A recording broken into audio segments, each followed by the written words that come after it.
the mindset is so important to get straight first, that we're not running around begging and chasing and selling and asking people for money. What are we doing? We are showing them a way that they can make really, really high rates of return safely and securely. That's, not putting their money in the bank, but investing in our program, all backed by real estate. And it's a win-win scenario. They all absolutely love it. If you're a real estate investor and are wondering how to raise and leverage private money to make more profit on every deal, then you're in the right place. On Raising Private Money, we'll speak with new and seasoned investors to dissect their deals and extract the best tips and strategies to help you get the money, because the money comes first. Now here's your host, Jay Conner. I don't recommend to anybody starting out in real estate investing the way I did. I just relied on my experience from the manufactured housing business. I didn't go to any seminars. I didn't go to any conferences. That was a huge mistake, because I tell you, there's no telling how many hundreds of thousands of dollars that I have lost because I didn't have the education that I needed for this industry. Welcome to the Cashflow Fight Club Podcast. In the Champions Corner edition, I'm Mike Deaton, and together with Ligia, my co-host in life, business, and this podcast, we're taking you into the training room, deep in the dojo, sharing the secrets of what it takes to forge a champion. We're digging deep into mindset mastery, high-performance habits, best-in-class behaviors, and bringing you the tips and techniques that maximize human potential, brought to you from some of the best in the business. So grab your buds and your seat. Hit subscribe and get ready to up your game. Let's do the show. Let's do it.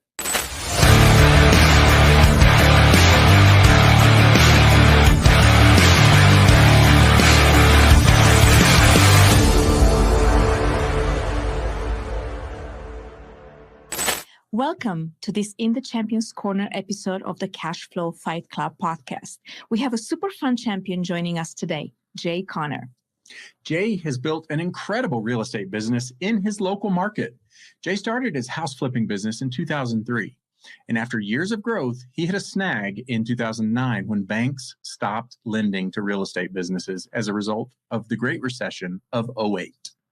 Jay began networking with other business people and discovered the power of raising private capital to fund his real estate ventures and keep his business going. He has never looked back and now gives dozens of investors the opportunity to grow their own wealth through great real estate deals. Jay's also the host of his own podcast, Raising Private Money with Jay Conner. Jay is so friendly, approachable, and has an entertaining story to tell about just about everything. So let's jump right in with Jay Conner, the Private Money Authority. Okay, Jay Conner, fresh off your victory in a matchup, welcome back to the Cashflow Fight Club Podcast. Thank you so much for having me back. My lands, that was fun on the 3 rounds in the rink there with the ladies. That was pretty exciting. We have fun with those, and Yes. and you were a great participant in that. So yeah, we really loved it, and we're excited to get into it once again. And so yeah, on this one, what I'm thinking is just let's kind of start back at the early Jay Conner days, and you can walk through a bit of what got you to the current Jay Conner days, and we'll just roll from there. So tell us and the audience, again, a bit about your personal backstory as well as some of your early profession. And Sure. So my wife, Carol Joy, and I live here in Eastern North Carolina in a really, really small town, Morehead City, North Carolina. She's actually from Wichita Falls, Texas. Hey, go Texas. Were right. you born and raised there, or did you move there at some point? No, this is my hometown. I went to high school right down the road, not far from my office here. And so, yeah, this is my hometown. Brilliant. I love that. Okay. And how did you and your wife bump into each other being so far apart originally? Well, so I was raised in the manufactured housing business, mobile homes. And my dad's company, it was a retail company selling the product. And so my dad's company was expanding out to Texas. headquarters here in North Carolina. And so at one time, he was the largest seller of mobile homes, manufactured housing in the nation, his company. It was a public company. And so as his company was expanding, this goes back to when I was in my mid-20s. And so I moved out to Texas, specifically Wichita Falls, Texas, to be at the expansion of the company. We're opening up retail sales centers out there. So my first Sunday in town at church, I met Carol Joy at church there, and the preacher there got us introduced. And so we've been dating for 39 years, and we've been married 37 of those 39 years. Love that. And so eventually you found your way back to North Carolina. Yeah, I lived out there for a couple of years. We got married, and then I moved back here to North Carolina in Winston-Salem, North Carolina. I actually went to Wake Forest University in Winston-Salem, and then moved back out here in my late, I was 26 years old, and moved out here and then lived there for a couple of years, then moved back here to the hometown. And we were in the mobile home manufactured housing business until 2003. And the reason we got out of it was the financing for the product fell out of favor at Wall Street. So the consumer financing for the product really went away.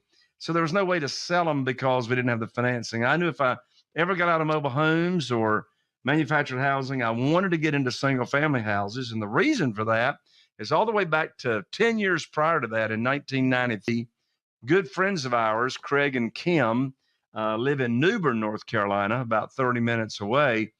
And they were wanting to build their new house back in 1993, and they didn't have the seed money or the down payment money to do that. Well, Kim's daddy was a real estate investor down in Florida. He says, well, I tell you what, I'll come up there to Newbern and we'll buy a fixer-upper. I'll pay for it. You all can do the sweat equity, fix it up, and we'll sell it, and you can keep the profit for building your new house. So in 90 days from start to finish, they pocketed $30,000 back in 1993 on this little single family house. And I'm busting my butt trying to make $3,000 on a single wide mobile home. Commission. I'm going, man, I like 30,000 better than 3,000. Yeah. And so anyway, 10 years later, the industry for manufactured housing pretty much goes away. So that's when we started. Our very first year, I only did 3 houses, and I didn't want to do more than one at a time. I wanted to go from start to finish. And, I don't recommend to anybody starting out in real estate investing the way I did. I just relied on my experience from the manufactured housing business. I didn't go to any seminars. I didn't go to any conferences. That was a huge mistake because I tell you, there's no telling how many hundreds of thousands of dollars that I have lost because I didn't have the education that I needed for this industry. And plus, back during that time, I was using unsecured lines of credit at the bank to fund my deals. And I didn't know anything about private money back then. I didn't know anything about self-directed IRAs. I didn't know anything about buying creatively, such as buying houses subject to the existing note and seller financing and all that stuff. And I spent a lot. I went to a lot of seminars that I did not plan on attending, if you know what I mean. Yeah, I tell people all the time, you're going to pay for your education one way or the other. It's a lot cheaper to pay for your education without making the mistakes. Pay for the education and, get hooked up with somebody that can help you that's already, been through the minefield, if you will. Yeah, we're big fans of that philosophy. We started our own business in 2017, and we went about it in that way. In the real estate space, we found a coach and a mentor and a program, and just with exactly that mindset of not wanting to repeat the mistakes that somebody else had made. And then fast forward a few years later, we got into commercial real estate, and we did a similar thing. We found a group and a coach, and the mistakes could be a lot bigger when you're buying, million or multi-million dollar properties. And so, yeah, definitely wanted to minimize any mistakes and accelerate the learning process, right? You can leave tens or hundreds of thousands of dollars on the table while you're trying to do it yourself and step through the minefield of figuring it all out. But it's a great philosophy, and it's a hard one for some people, but it's really worth it. Absolutely. I mean, it's a lot cheaper cash flow wise to invest in good education, a good coach, a good mentor. It's a lot cheaper to do that than to make very, very costly mistakes because you just don't know what you're doing. So it sounds like you had, if I'm understanding correctly, you had the seed of real estate curiosity and really seeing the power of it. And then when the opportunity came around, you had some, I guess the mobile home industry wasn't as attractive. You already had the thoughts that, hey, I want to pivot into this at some point. And so opportunity presented itself and you stepped into it and were able to go about it. Yeah, nice. And so if I remember correctly, you did that for, it sounds like 5 or 6 years until 2008, 2009, and another snag or obstacle, a small one there came in front of you. You can walk us through that a little bit. Yes, it was actually January of 2009. For those first 6 years, from 2003 to 2009, January 2009, I was just using the local bank, Branch Bank and Trust. Steve was my banker. That's all I knew to do. And I called him up and I learned on the phone that I had lost my line of credit. I've been shut down with no notice. And so then I asked a friend, what in the world was he doing to fund his deals? And I learned he had been shut down as well at his bank in Greensboro.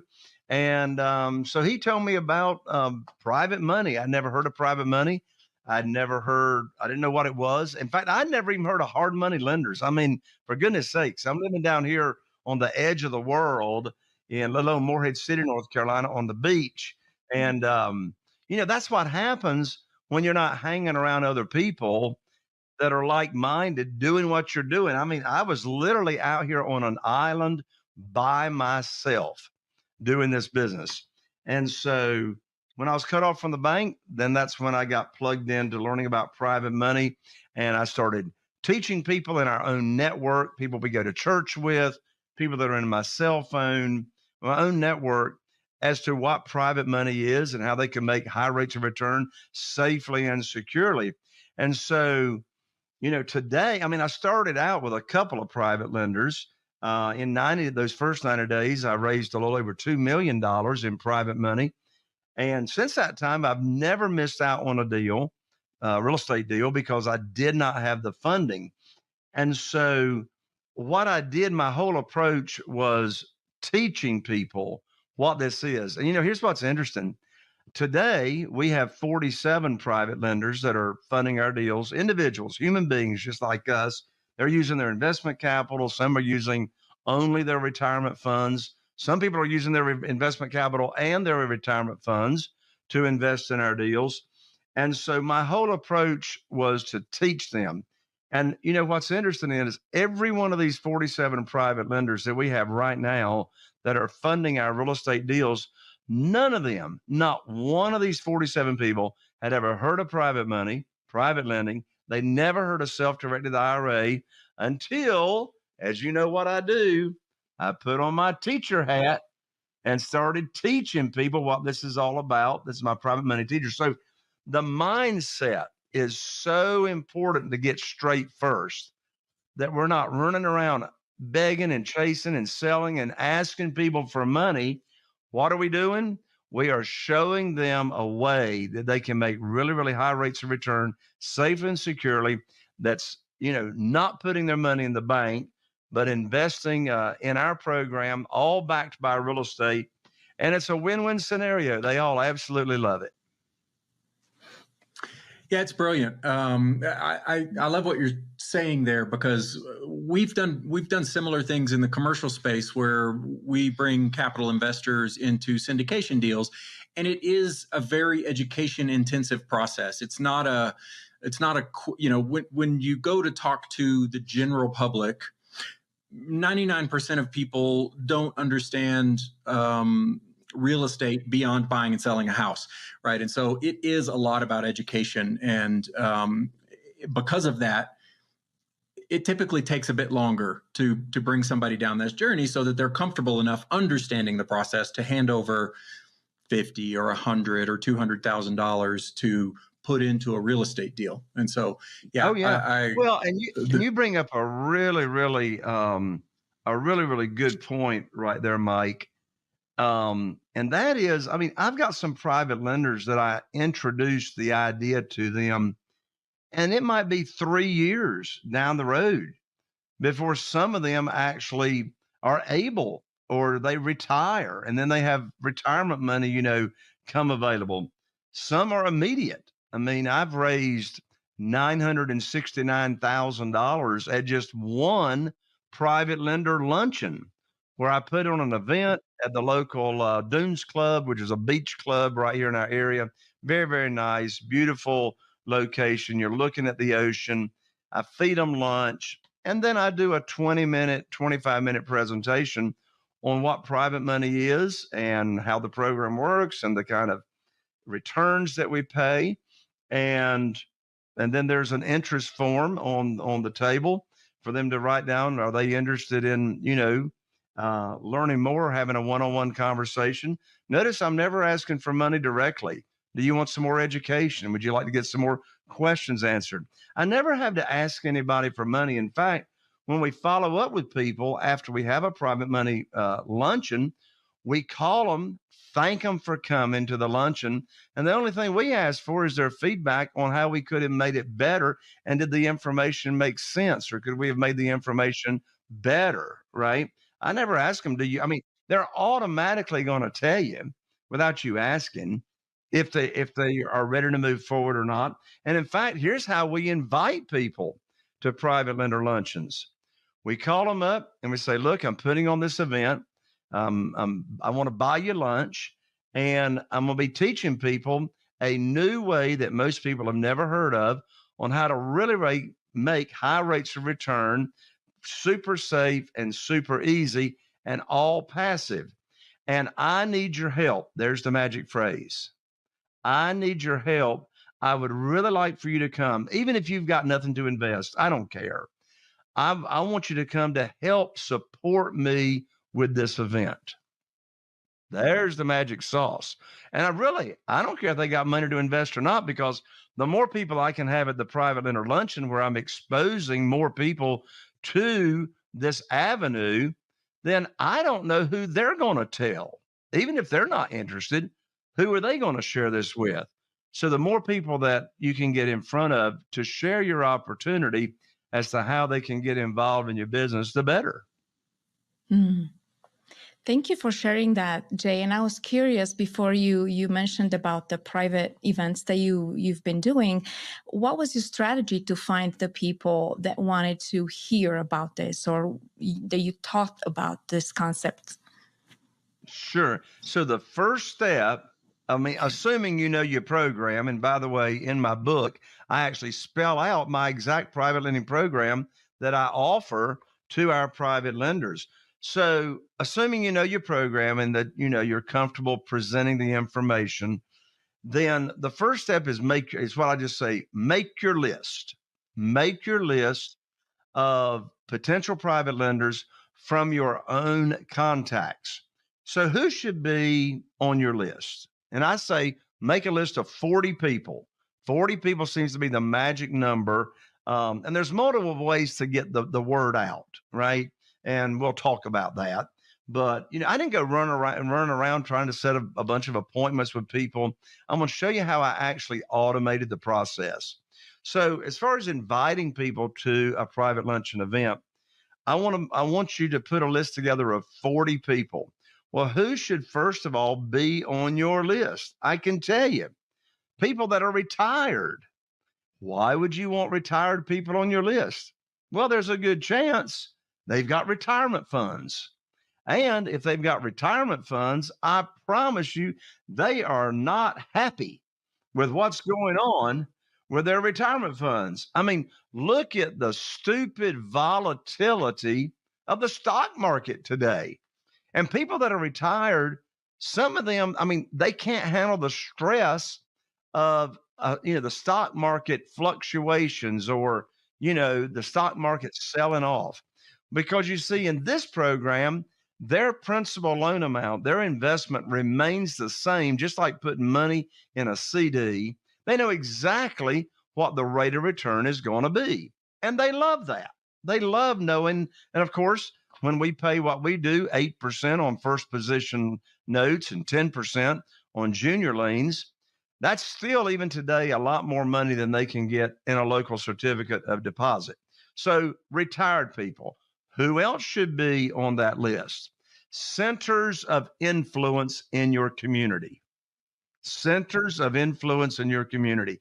If you've got a contact to the mayor, to other people, centers of influence, people that are very involved in the Rotary Club, that, all connected, any people that are well known in your community, invite them to your event. They might not be interested, but that's okay. They are a center of influence, and who knows who they're going to tell. The third category of people to invite to your event are entrepreneurs or business owners or high-level managers. Why? Because they get it. They get it. People, I mean, I got a lot of private lenders in those 47 people that are self-employed, or they're retired from being self-employed. They own their own businesses, so they get it. And when you teach the program, they understand the program. Now, one thing I mentioned a moment ago is, how do I automate this process? Now, if you're putting on an event, obviously the first thing you do is put it on the calendar, because nothing happens without a self-imposed deadline, right? So I want to schedule my private money event. Typically, the best days to do it are either Tuesdays, Wednesdays, or Thursdays. So I get it on the calendar. I make my list. In fact, I've got a script in my book of what to say when you call them up. And again, that magic phrase is, I need your help. Now, how else do I get the word out very quickly? And my mastermind members as well, I give this to them. So one thing I did when I was cut off from the banks way back 2003, I wrote a script and I recorded it. Now, back then it was on CDs. Today it's on MP3 and a QR code to go listen to. But I wrote a script of this audio, 16-minute audio, called Stress-Free Investing. Now, here's the way this automated process works of attracting private money. Stress-Free Investing, 16-minute audio, introduces the idea of private money and what it is. As I said, none of my 47 private lenders ever heard of private money or private lending until I introduced them to it. So this audio gives the overview of what private money is and how you can be a totally passive real estate investor, but it does not spill the beans. Well, what do I mean by it doesn't spill the beans? It doesn't go into the details of the program as far as what interest rate are you paying, what's the length of the note, what's the frequency of payments, how can you get your money back early in case of an emergency. But those questions are raised, right?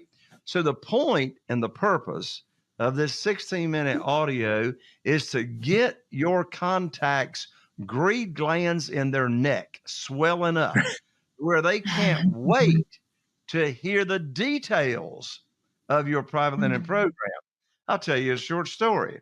So when I was first raising private money, I recorded this 16-minute audio, and it was on a Monday night here at the local pharmacy, at the Medical Park Pharmacy. They were putting on a little clinic at 7:30 on a Monday night, and they were going to have this product to help you lose weight. Well, I wanted to lose a little bit of weight, so I went there. I always kept my 16-minute audio, my CDs in the car. So I went in there to the pharmacy, and I met this guy named Al. Now, I found out very, very quickly that they were going to be selling these female hormone drops that you put underneath your tongue. And when you take these female hormone drops underneath your tongue every morning for 30 days, you can eat all the Cheetos you want and you'll lose 30 pounds. And I'm going, sign me up. I love Cheetos and I want to lose 30 pounds. Well, I met Al there at the pharmacy. I never met Al before in my life. Well, let me tell you something. Al needed a lot more female hormone drops than I did, if you know what I mean. So anyway, so we meet each other, and the little presentation is over. Well, Al gets his female hormone drops. I get mine. And I said, Al, by the way, and I didn't ask him what he did. I didn't know. I said, Al, by the way, I got a 16-minute audio I want to give you. It'll show you how to make higher returns on your money than you can get anywhere else. I'll be right back. So I went to the car and I brought him the CD and I handed it to him. And I said, look, by the way, this has got nothing to do with multi-level marketing. And I promise you, you're going to love this 16 minutes. There's my cell number on the cover. You call me if this resonates with you. Well, off Al goes. I didn't even get his last name. I didn't get his phone number or nothing. Well, that was on Monday night. On Thursday, he called me up. He said, Jay, I've listened to this audio 3 times. Well, I could tell his Greek glands were already swollen up, right, in his neck. And I said, he says, I've listened to this 3 times. When can we get together? You see, he hadn't heard the interest rate or that kind of thing. I said, well, I don't know when you want to get together. He says, well, I'm on the road right now. He says, but I'll be back home on Monday. I said, okay, well, come on down to my office on Monday. So he walked here into my office and we went there in the conference room and we sat down and I said, well, by the way, Al, I didn't even ask you when I met you last week, what do you do? He said, multi-level marketing. I said, really? Well, I quickly learned that Al had a big problem. Al had over $1 million in his checkbook, and he didn't know what to do with it. And of course, it was my ethical and moral responsibility to relieve him of his problem. So anyway, I went through my little presentation, which, by the way, is all in the book as far as teaching the program. Notice I'm not telling Al about a deal. We never talk about a deal with the program, because if you do, you're going to sound desperate. And like you've heard me say, desperation's got a smell to it. So you're not going to come across desperate. So I showed the program to him. Al, sitting right there, became our next $650,000 private lender. He didn't want to give me the whole $1 million. He wanted to start with $650,000. He eventually made his way to $1 million. And you know what? He referred a friend of his, actually a retired couple up in Tennessee. And now they've loaned us over $500,000 on our deals just because of the word of mouth. So the moral of that story is be sure and use the 16-minute audio that I talk about in the book. Have that ready all the time.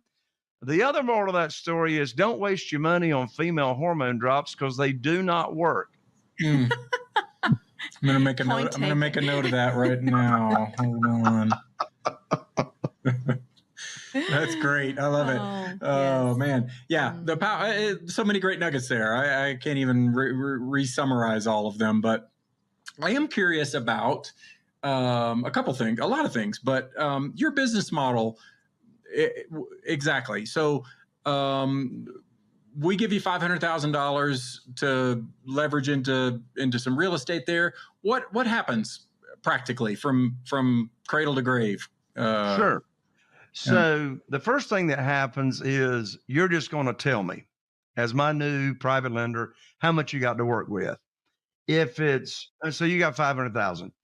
If it's in retirement funds, then the next thing I'm going to do is I'm going to introduce you to the self-directed IRA company that I always recommend to get your retirement funds moved from wherever they are right now. They might be in the stock market. They might be in a previous employer's 401k, wherever they are. Yeah, which, by the way, I didn't mention this earlier when you were going through it, but by the way, on top of the volatility of all that, there are so many fees and hidden fees and things that are being sucked out of people's IRAs and index funds and all of that stuff that, I know my parents, every time they talk about it, they're, to your point, they're extremely disappointed with the performance of their investments, which is largely because of all of that. And so, yeah, another reason, get it in your own self-directed account. Some of them you can be your own custodian and do all that kind of stuff. So sorry to interrupt, Exactly. but okay. No. You're exactly right. So I'm going to help you get it ready to go. If it's just sitting in your checkbook or checking account, you're ready to go. If you need to move it over to the self-directed IRA company with current retirement funds, that normally takes 2 to 3 weeks to get that done. So now you're ready to go. So the next thing that's going to happen is I'm going to find a deal for you to fund or participate in just as soon as possible. Because if you've just got investment capital and you're waiting for me to put your money to work, well, you're not going to wait forever, because private money is like bananas in the grocery store. If you don't consume it pretty quickly, it'll disappear on you, right? Ask me how I know that. If it's retirement funds you've got and you've moved them over to a self-directed IRA company, you are counting on me to put your money to work. That's why you moved it over, was so that I could put it to work for you. So I am ethically bound to find a deal just as soon as possible.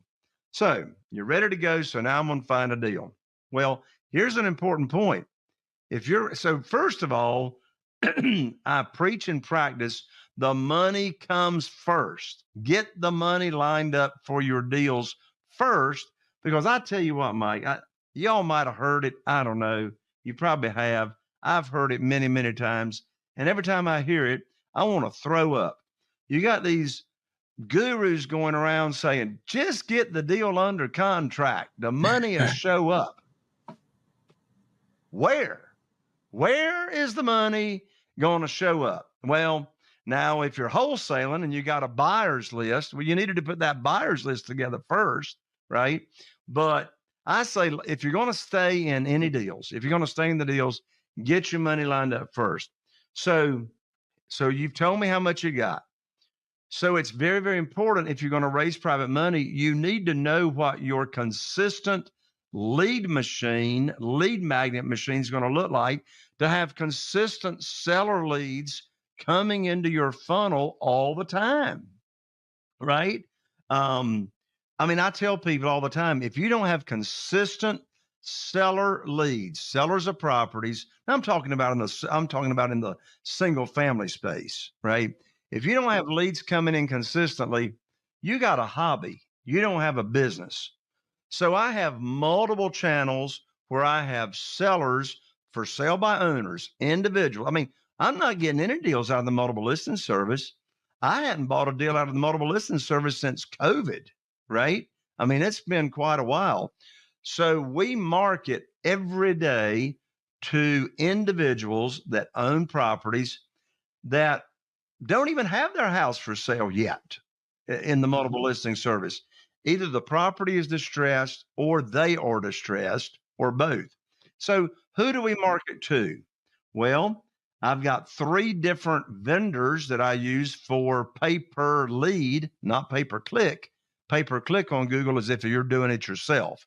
So I pay per lead, but the Google, those are people that are going on Google and they're searching for sell my house fast or buy my house fast or those kinds of key terms. So we get leads coming in from them. I do Facebook ads. I've got 2 different Facebook ad campaigns going all the time. Thirdly, I got a direct mail campaign going to everybody in foreclosure. We've got 8 letters that we mail to them sequentially. We also I got a full-time outbound caller that works 40 hours a week, and we're calling tired landlords. We're calling inherited properties. In fact, those are the 2 categories that we're buying most of our properties on right now. And that's inherited properties, tired landlords, and also tax delinquents is pretty popular as well. So we got all these leads coming in. So now I have a lead come in. I negotiate the deal. Well, my acquisitionist does, that actually talks to all the sellers for me. I decide what I want to offer on the house. We get the house under contract. Now, once the house is under contract, now let's say you 2 are my new private lender. You got $500,000, and so I call you up with the good news phone call. And the good news phone call, what does it say? So I call y'all up and I say, I got great news. I can now put your money to work, but I can't put all of it to work. You've got 500,000. I know you told me that, but I can put half of it to work right now. I can put 250 to work. I'm negotiating on some other deals right now, and hopefully I can put all of it to work. But then I'll tell you about the property. So I'll say, I've got a property in Newport with an after repaired value of $400,000. I can use your $250,000 on that property. Closing is going to be next Friday. You'll need to have 250 of your 500 wired to my real estate attorney's trust account. You're not going to send me the money directly. I never get money directly from my private lenders. It's going to go to the closing agent, either your real estate attorney or your title company trust account. And I'm going to have them email you the wiring instructions for you to send it out next week. So I'm not pitching you the deal. Why am I not pitching you the deal? Because I'm not bringing you a deal to fund unless it matches the criteria of the program that I already taught you. You already know I'm not going to borrow more than 75% of the after repaired value on the house. So you already know what the parameters are that a property has got to meet for me to even tell you the good news that you can now fund it. So that's the end of that conversation. You wire the funds. We close on the deal. And then what happens right after that? Well, you as the private lender, you got your own promissory note. You got your own, in North Carolina, it's a deed of trust. Most people call it a mortgage. And so after that deal is recorded on public record, the closing agent, the real estate attorney, is going to mail you the original promissory note, and they're going to also mail you the recorded mortgage or deed of trust that collateralizes your note. In addition to that, I'm going to name you as the mortgagee on the insurance policy. So I'm giving you all the protection just like a bank. So if you borrow money from the bank and get a mortgage, the bank's named as the mortgagee.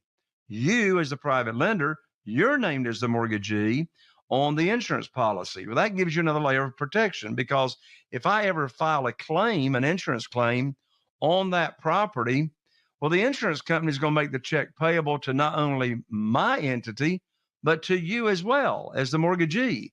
So you're going to have to sign off on that check, another layer of protection.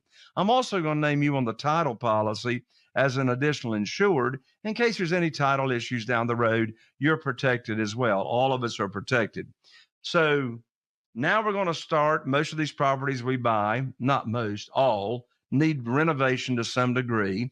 And so you will have wired me money for the purchase, and you will have wired me money in that $250,000 for the renovations as well. Now, if you didn't wire the money for the renovations, I may have another private lender in second position, junior position underneath you, that may have loaned me $50,000 or whatever for the rehab. They've got their own separate note, their own deed of trust or mortgage. And so then we'll renovate the property. And in this market, since we have no inventory, we'll put it in the multiple listing service with our realtor. We'll sell it. And then you will get cashed out. You'll get your principal loan amount that you invested. All of that comes back to you from the closing agent that represented the buyers of that house.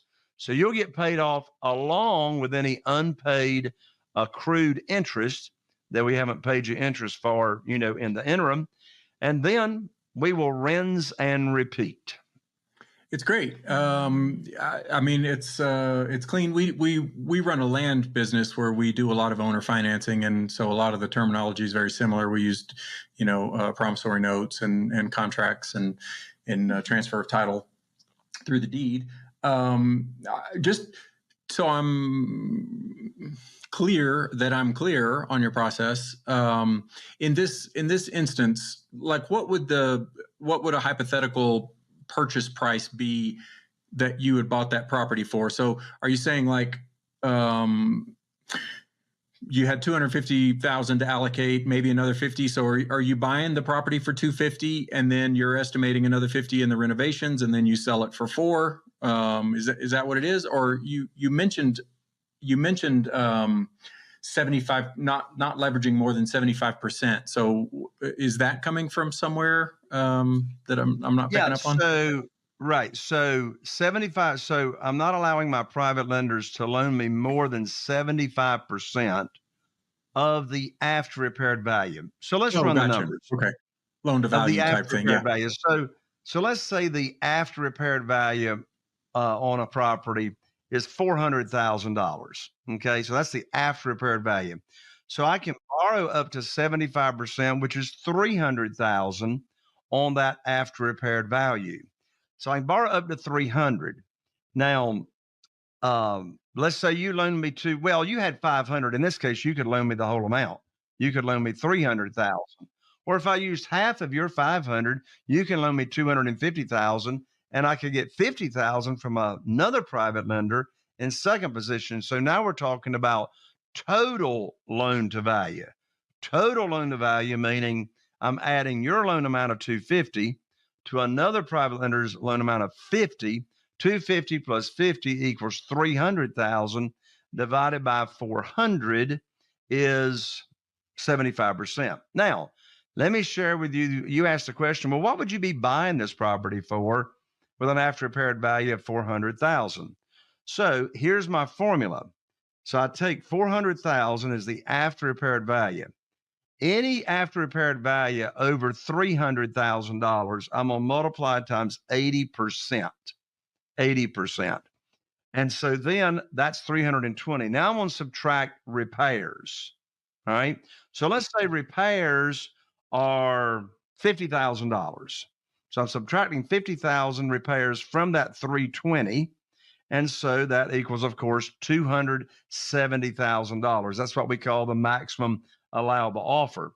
But I never offer the maximum allowable offer because Murphy, what can go wrong will go wrong. Murphy and his family always show up on renovations, even when you've got a home inspection. So I would probably give myself another $20,000 cushion, okay, on this purchase, right? So another 20,000 cushion. I would buy this property for no more than $250,000. So I buy it for $250,000. Renovations are $50,000 in our example. There's $300,000 that I need for the purchase and the renovation. So I'm borrowing $300,000. I'm getting a check of $50,000 when I buy. I mean, who wants to get paid to buy houses, right? I love the phrase on my real estate attorney's check stub. It's called excess cash to close. And I love me some excess cash, right? So I'm taking no money to the closing table. Every private lender deal that I do is really a no down payment proposition. I'm not taking any down payment. And people ask me, they say, Jay, why would a private lender loan you money on a deal and you got no skin in the game? Well, I can tell you what the skin in the game is. The skin in the game is the equity in that property. So if I don't pay them and they get the property, they got a house that's worth $400,000 after fix up. Now they don't want to mess with it. They don't want to mess with the fix up. They don't want to mess, with the rehab. So even if they sold it for, $350,000 or $325,000, they're still made whole, right? So that's the way it works. Those are the formulas that I use on maximum amount that I'm borrowing and the maximum amount that I'm going to pay. So it's very typical for me to buy a house at 50 cents or less than 50% of the after repaired value. Mm-hmm. And is there or has there been a situation in which the values have drastically changed such that equity's not there for somebody that's lended money, or I guess that risk is theoretically there? Right. Well, since we're getting in and out a lot of these deals within 6 months to 9 months, the market's not going to shift that much in a 6 month or 9 month period. But again, that's why we only borrow up to 75% of the after repaired value. We want to give our private lenders that 25% equity cushion to where if prices are coming down quickly, we can cash out and liquidate fast enough to where the private lender's made whole. And that brings up a good point. Ever since 2003, every private lender has gotten every cent that was promised to them I've rehabbed over 500 houses right here in this local area, and every private lender has gotten 100% of what was coming to them. Why is that? It's because of the way that we buy conservatively. Yeah, it's a great model. I mean, we do the same thing, but with land. I mean, we don't buy unless it's at a certain percentage to the market value. So the profits, baked in and guaranteed in a sense there. I love it. And I don't think you touched on this earlier in this podcast, but you are operating in a very small geographical region, just right there close to home, right? It's not like you're across the country looking for deals everywhere. You're able to successfully do 500 plus homes in your small market there in North Carolina. That's right. Yeah. Our total market, surrounding Morehead City, our total market is only 40 to 50,000 people, right? And so since it is a small market, I want to dominate the market with our marketing. Mm-hmm. Mm-hmm. Yeah, it's great. You can flood the zone. I would much rather be a big fish in a small bowl than a small fish in a big bowl. I hear you. Yeah, same. That's great. So, you have gone from, I guess you said 2003, you started with this business model and since done 500 deals and been able to scale. What's been your approach to scaling your operation? Has it just organically grown year after year? You've continued to invest in marketing and outreach and word of mouth, or was there some kind of a strategy there to? Well, that's a good question. So how have we been able to grow it? Well, when I started out, I was the most disorganized mess you have ever seen. I was trying to run this business on a bunch of Post-it notes. Now, don't get me wrong. I still use my Post-it notes, right? But I was trying to run the whole business on Post-it notes.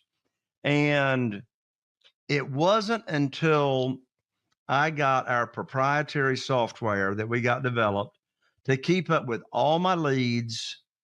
There's no telling how many millions of dollars I've lost because I didn't have a follow-up system in place that was automated with software.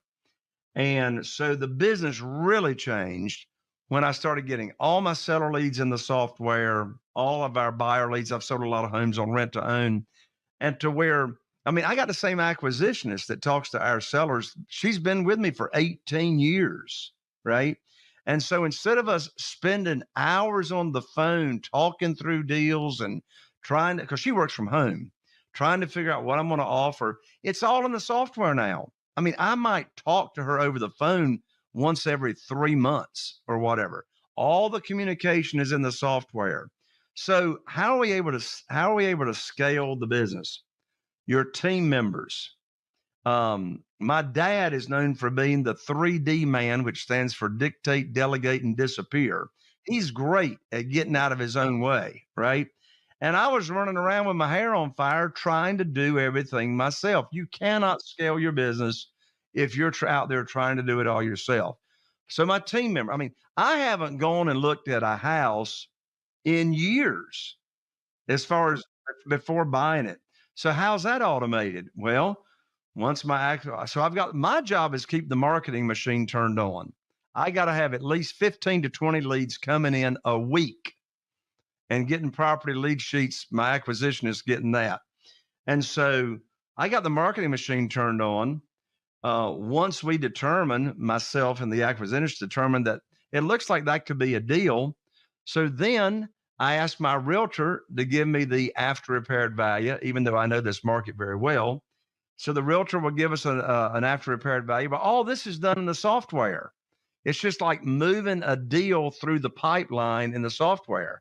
So all I do is I click on the lead and take my mouse and move that little box over to the next pipeline that says, get realtor opinion. Well, it automatically sends an email to our realtor from the software that says, need your opinion on this property. So then the realtor sends that back to my acquisitionist. She puts it back into software. Now I'm notified there's a realtor opinion for me to review. I review the realtor opinion. And then if the numbers make sense, I then move it over on the pipeline and I say schedule appointment. So now my acquisitionist has automatically got a message to schedule an appointment for our crew leader, our project manager, and the realtor to go look at the house. So that gets scheduled and they go look at the house, and my project manager gives me a budget sheet on the renovation. The acquisitionist puts that in the software. Now I get a notification, hey, there's a budget sheet that you need to review in the software. So I look at the budget sheet, I run the numbers, I make the offer. Now I move it over in the pipeline in the software. It says make offer.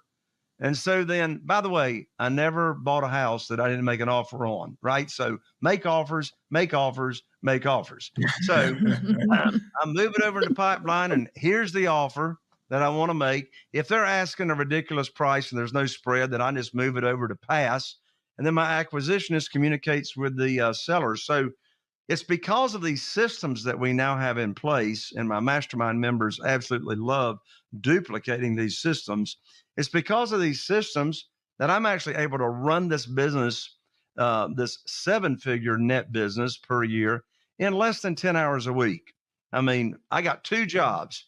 Make sure the marketing machine is turned on. We got seller leads coming in the pipeline, and I'm in the software, and I am pushing the buttons on what we should do next with this deal. So my total involvement in the software is maybe 20 or 30 minutes a day. That's it.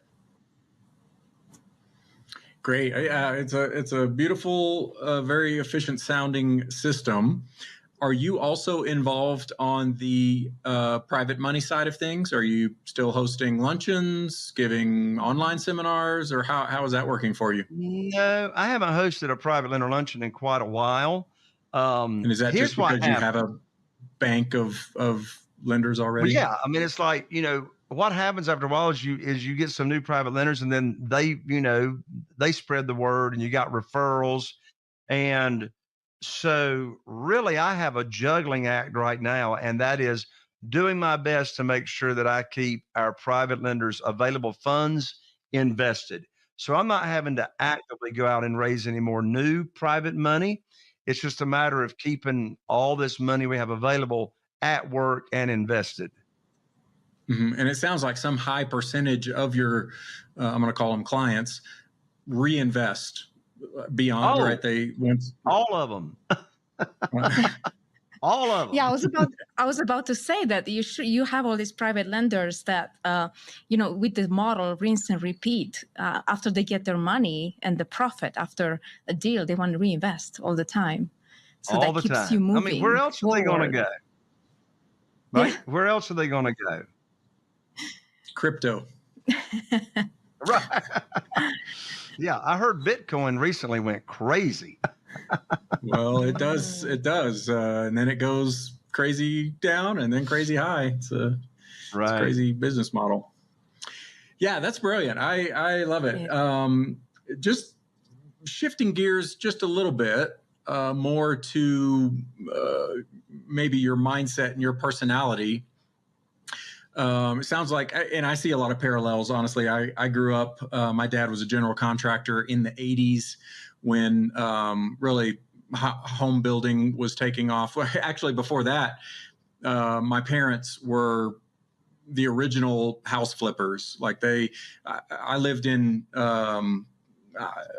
30 homes in my childhood because my parents would buy a home that needed fixing up. We would live in it, and then they would be renovating it while we lived in it and then sell it for a profit and buy another home. And I'm amazed to hear, I mean, I remember the homes we lived in, and some of them were very nice, large homes in beautiful neighborhoods that they bought for less than $10,000. Like, that I this is in Fort Worth, Texas, and I'll drive around every once in a while when I'm back visiting. And, some of them are worth seven figures now. And it's just crazy to think of the values and the way they've appreciated. But anyway, we did the home flipping thing, living in, and then my dad became a general contractor, and the business really took off. But then you had the savings and loans crisis that really hit all of the real estate industry. And then it became overly burdensome for him to go about, before he could do deals on a handshake, he would go into the bank, and lending was very easy and there weren't a whole lot of regulations. And then it just became really crazy to be able to get money. And a lot of the big box home builders came in and they were just building cheap product and doing all this stuff. So it was hard to compete, but it was definitely a journey.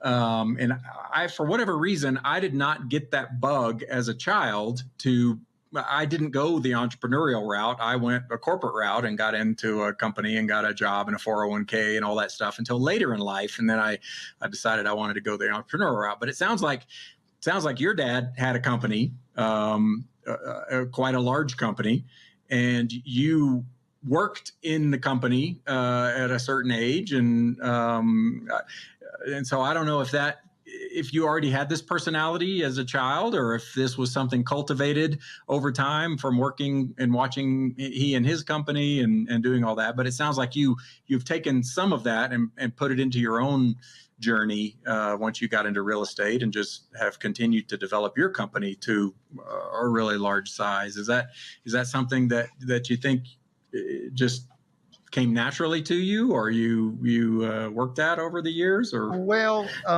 having the opportunity. So my personality's always been the same, right? It's like I'm like the most happiest person you're probably ever going to meet in your life. That's just the way I'm wired, right? And I learned years ago a formula from Jack Canfield, which is called E plus R equals O. Whatever event, the E stands for event, whatever event happens in your life, you may not have been responsible for that. Maybe you were, maybe you aren't, but the event happens. And let's say it's a challenge. Well, you're 100% responsible for the R, which stands for your response to that event. You get to choose your response, which therefore equals O, which stands for the outcome. So we are so blessed to be able to choose how we want to respond to anything that comes our way, and therefore be a part and decide what you want your destiny to be. So it's all about having a mindset of being a victor and not being a victim, if you know what I mean. Most people go through life with the tide taking them wherever the tide to go, right? And so anyway, I'm sure being around my dad and his brilliant mind for many years, working in the company with him, had a huge influence on me and how I go about my business, how I treat my people, how I treat my team members. I never look down at anybody. I'm not better than anybody else. We all have got a very, very important role to play on the team, or you wouldn't be here, right? And so the way that I'm able to interact with people, I'm sure plays into the success as well. But, it's like Zig Ziglar says, you just help enough other people get what they want, you'll have all you want. I believe big time in the law of reciprocity, and what goes around comes around. Yeah, I think that is just a beautiful way to put a pin in this podcast and put a bow on it. Those are some beautiful words of wisdom. I find a kindred spirit in you, Jay. Yes. Really impressed with what you've built there and intrigued. And for anyone out there listening whose greed glands are bulging or that wants to get in touch and hear a little bit more about you, what's the best way to get in touch with you? Absolutely. So I'd love to give my book away. This book is called Where to Get the Money Now, subtitle, How and Where to Get Money for Your Real Estate Deals Without Relying on Hard Money Lenders or Institutional Lenders. And you can get the book for free. This is not an ebook. You can't download it. I'll actually autograph it, ship it to you 3-day priority mail. And you can get the book for free at jayconner.com/book. So I'm an ER, not an OR. So that's jayconner, JAYCONNER.com/book. The book's free, just covers shipping and handling, and we'll ship it right out to you. Awesome. Beautiful. Well, thanks again for coming on the show, sharing your wisdom, adding value to your community, and helping educate so many people about good, consistent, steady ways to make money and earn cash flow. And we do appreciate your time and getting to meet you, Jay. You are certainly welcome. Thank you so much for having me on, and God bless y'all. Same to you. God Take bless care. you as well. Bye-bye. For those of you joining us today, we hope you enjoyed this time in the Champions Corner as much as we did. Got some awesome takeaways, and most importantly, will take action to continue living your best life and maximizing your potential. Mindset is such an important aspect of life, and when coupled with action, delivers undeniably powerful results.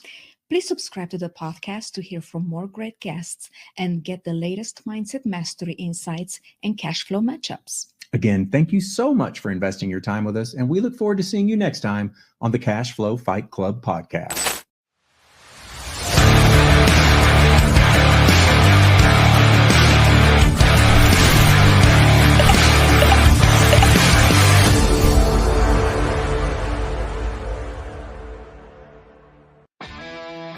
Are you feeling inspired by the knowledge you gained in this episode? Then head over to jconner.com/moneyguide.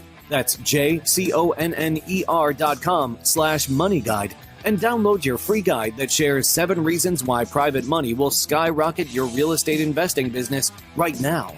Again, that's jconner.com/moneyguide to get your free guide. We'll see you next time on Raising Private Money with Jay Conner.